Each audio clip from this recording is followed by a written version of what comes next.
Ya, Terima kasih kami ucapkan kepada komunitas Batak Bersatu Peduli yang kami terima sembako bantuan dari komunitas Batak Bersatu atas pembina sebagai Bapak Marwar Sirait dan Ketua Toleransi Tijab.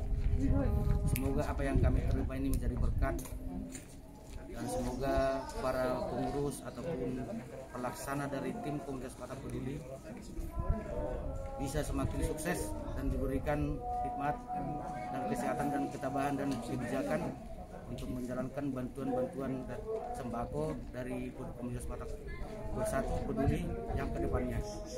Terima kasih. Horas mak, mulai tema di komunitas Batak Bersatu Peduli yang dibina oleh Bapak Marwar Sirait dan Rolas Tijab.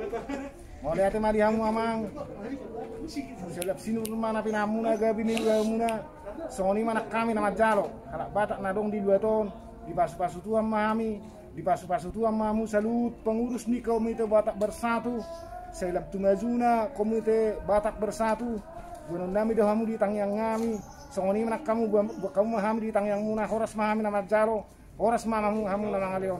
Horas ma, horas. horas.